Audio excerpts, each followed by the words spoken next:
Muito boa tarde a todos. Fundamental a gente ter escolhido a atitude que a gente teve hoje. Claro que a gente vai sempre seguir as orientações técnicas e das autoridades, mas a gente também precisa exercitar interiormente. Então, a gente precisa sempre dar espaço para Deus na nossa vida, e é muito bom que a gente tenha escolhido vir aqui hoje. Hoje nós vamos falar sobre atitude na crise.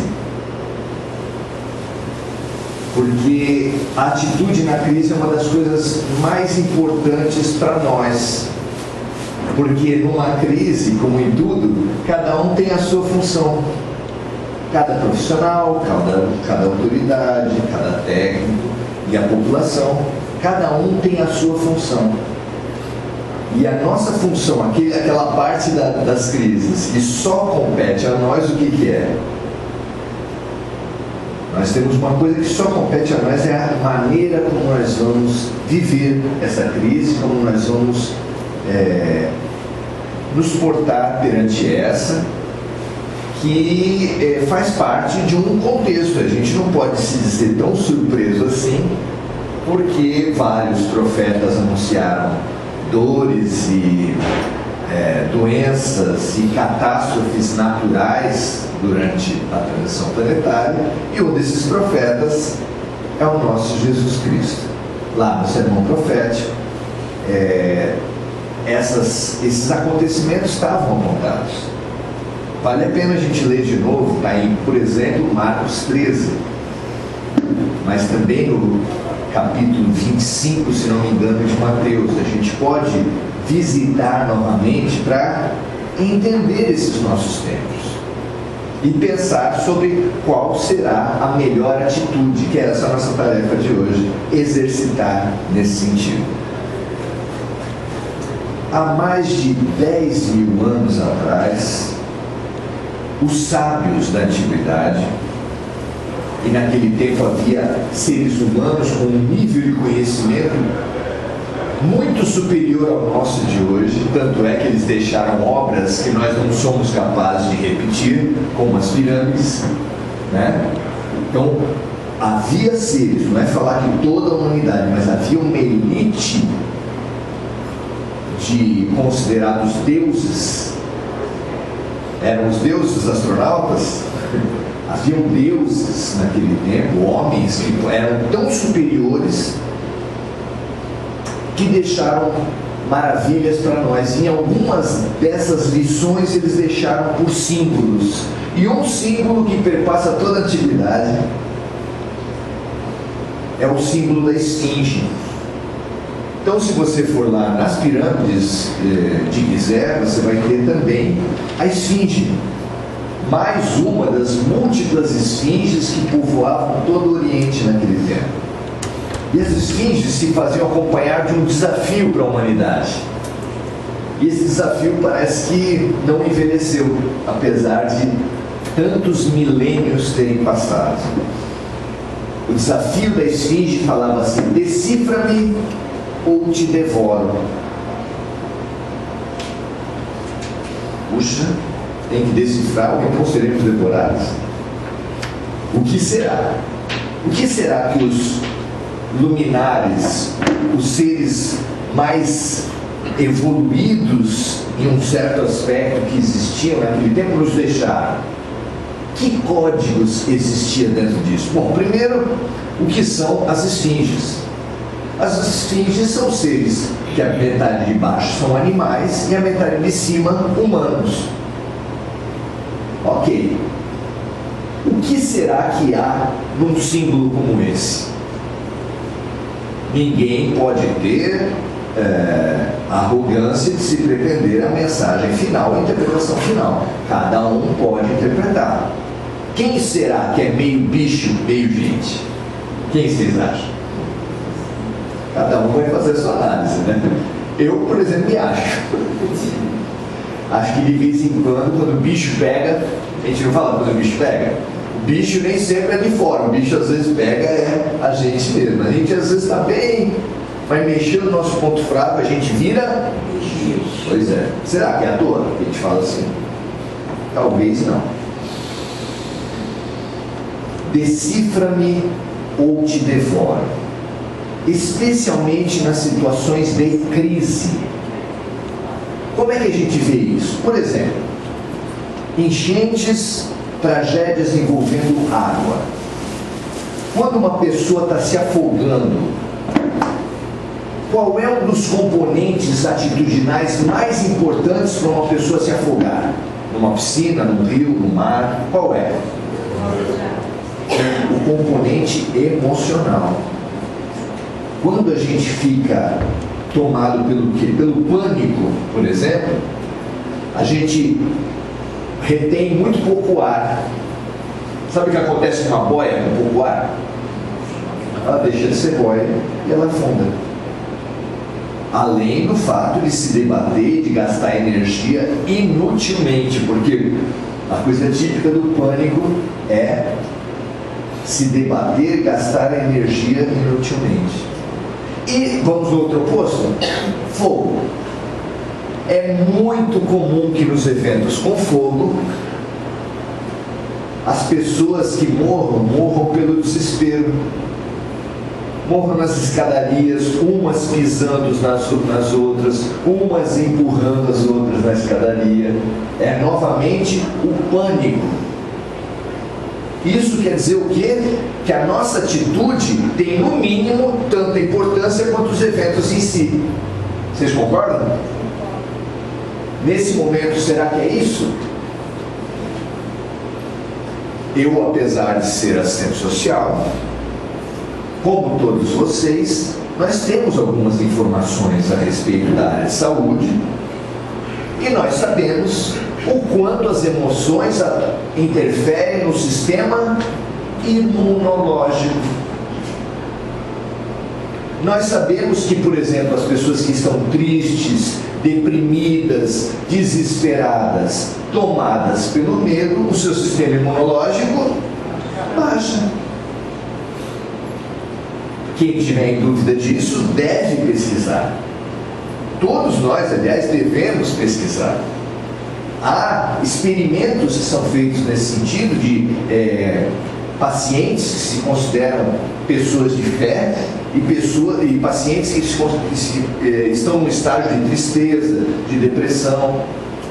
É científico, a gente precisa conhecer isso. Isso quer dizer o quê? Que só a fé já resolve. A gente pode assumir todos os comportamentos de risco porque a fé já resolve. O Espiritismo nunca deixou de lado a ciência. Nós estamos na fé raciocinada. Kardec, ao contrário, falou que o Espiritismo é também ciência. Então, nós jamais, numa fluidoterapia, jamais vocês vão ouvir aqui: deixem as orientações dos médicos, não procurem psicólogo, não procurem psiquiatra. Se ouvir, sai correndo. Fala para o coordenador, e tem um cara delirando lá, pelo amor de Deus. Nunca, a ciência nunca é deixada de lado. E voltando para o nosso momento, como tudo que foi falado aqui já, ouvir a ciência e ouvir os governantes. Mas algumas lições a gente pode aproveitar dessa vivência para levar para toda a vida. Por exemplo, nessa época está tendo boato? Está tendo desinformação? Será que isso servia antes? A gente que estava preocupado com as fake news, por exemplo, tanta bobagem chegando até nós, e o pior, nós compartilhando bobagem. É o milagre da multiplicação da escuridão. E a gente participando irresponsavelmente. Porque quem espalha mentira é também mentiroso, é claro. Não, eu só passei o que me falaram. Ué. Ora, minha gente. Então nós precisamos medir muito o que a gente recebe. E Kardec foi luminoso quando falou para a gente a respeito de mensagens espirituais. Imagine-se, coloque-se no lugar de Allan Kardec. Recebia mensagens de médiuns do mundo inteiro. Grande parte deles com assinaturas de santos. Santo Agostinho, São Paulo, Jesus. Vocês acham que era fácil ser Kardec? Ele tirou de lá da codificação e trouxe para todos nós a seguinte orientação: não se fiem nas assinaturas. Se tiver escrito lá Drauzio Varela, analise tudo que tiver do mesmo jeito. Se falar doutor PhD em imunologia, não interessa, analisa do mesmo jeito, e na dúvida não passa. Desinformar numa situação limite pode ser igual a vitimizar. Ah, mas foi na boa intenção. Pois é, tem aquele ditado que eu não vou repetir aqui. Então nós precisamos pensar e perceber que nós somos um vetor, nós somos uma pessoa, nós somos um ser sobre o qual incidem duas forças. Uma força é a metade de baixo, que é a metade animal. E essa metade animal é regida pelo instinto. E o instinto, em situações de crise, pode se tornar altamente perigoso. Porque é por instinto que uma pessoa que está se afogando pega a primeira pessoa que aparecer na frente dela e joga para baixo. É por instinto, não é maldade. É por instinto que uma pessoa sai correndo numa escadaria, pisando nas pessoas que tiverem à sua volta. E nós precisamos perceber dentro de nós, será que nós somos os únicos seres que não têm instinto? Que não tem um animal dentro de nós? Então, percebendo isso, nós temos que segurar. Sabe, rédea curta? A gente também, essas expressões são ricas. Por que a gente fala que tem que manter sobre a gente, não sobre rédea curta? A gente reconhece que a gente é um bicho e que se deixar a rédea solta, você cai no cavalo. Então, tão importante, porém, quanto darmos total importância para as informações corretas, tecnicamente e vindas das autoridades, é o outro lado. Porque assim como eu preciso conter e manter sobre rédea curta os animais, o animal que está dentro da gente, a gente também precisa dar vazão ao melhor de nós, porque nós não somos só animais, nós temos uma metade superior, e a metade superior nos também remete a muitas lições que são de todos os tempos. Por exemplo, agora quando você pensar nos seus hábitos de higiene, como estava sendo colocado aqui antes, você tem que pensar também em você e nos outros. A lição fantástica da empatia, o caminho luminoso deixado por Jesus para chegar ao amor. Empatia não é pouco, a psicologia fala que é uma grande conquista da alma, a compaixão, Jesus fala que é o grande caminho para o amor. Então é momento de você pensar cada passo que você dê, a repercussão familiar, a repercussão dos meios que você frequenta, a repercussão social. E isso é ruim. Se tantos mestres nos vêm ensinando isso há tanto tempo, se precisou vir a dor ensinar o que ele já vinha ensinando há milênios, por que foi, minha gente? Ora, claro, nós somos pessoas de sono muito pesado. Deus está querendo acordar a gente dessa nossa letargia, dessa nossa distância das verdades, e a gente não acorda de jeito nenhum. Você era do tipo? Filho, está na hora de ir para a escola, aí é que você dormia mais. Está na hora de trabalhar, aí é que você não lembrava mesmo. Aí a mãe desistia de você? Cada um tem uma história. Deus nunca desiste de nós. nunca desiste de nós. Quer dizer que se você demora muito para acordar, eu não sei se ele vai bater panela, arrancar a coberta, se vai gritar na orelha, mas ele vai ser cada vez mais enfático. Por quê? Porque você está resistindo, você está teimando. Nós todos estamos sendo alcançados por dores. A Baixada Santista sofreu muito com as chuvas. Estamos sofrendo agora com doenças. Coitadinhos de nós. Se colocar como coitadinho não faz a gente avançar nada.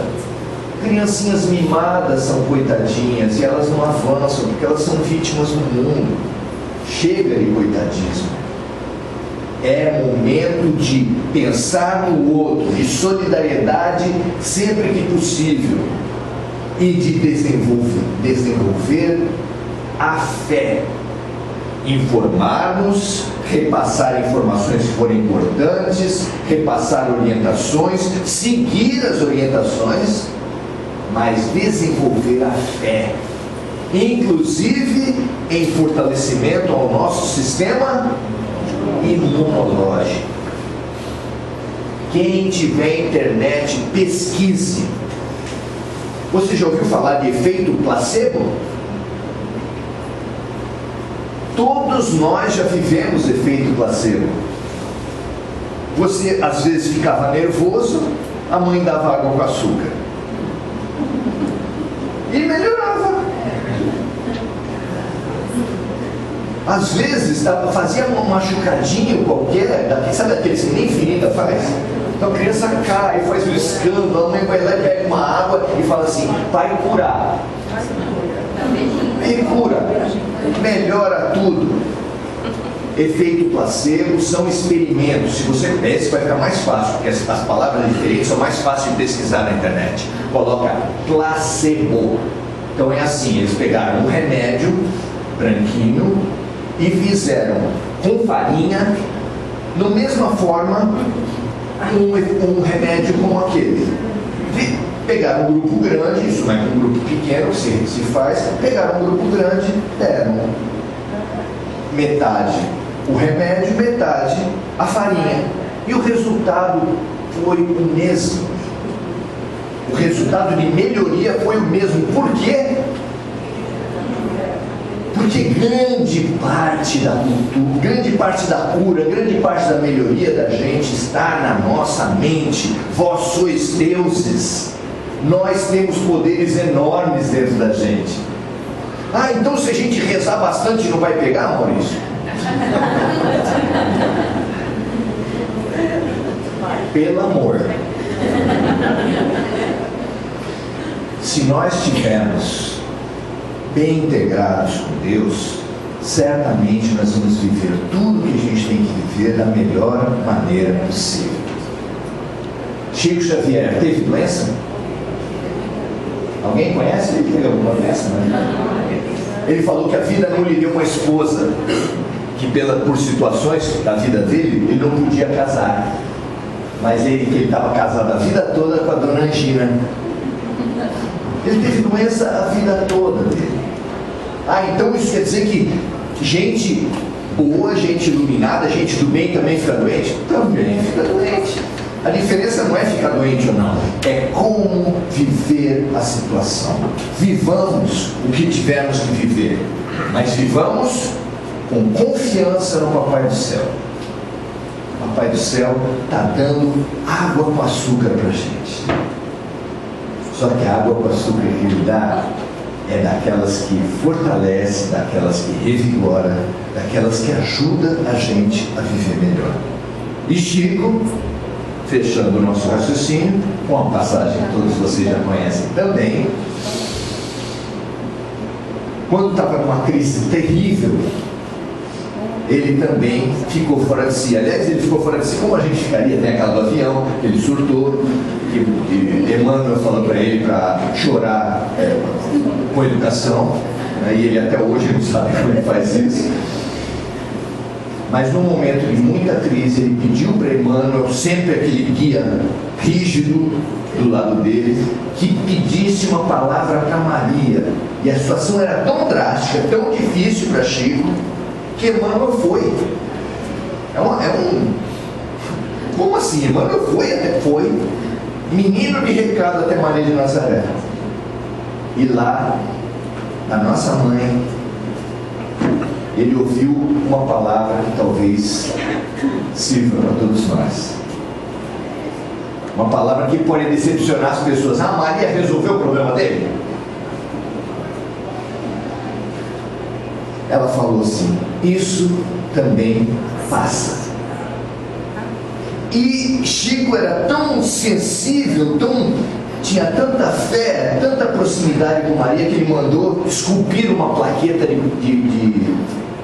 madeira e colocou logo acima da cama dele, e ele falou que serviu para todos os momentos, inclusive para aqueles momentos que todo mundo via beijar a mão do Chico, vinha achar que ele era santo, vinha achar que ele era maravilhoso.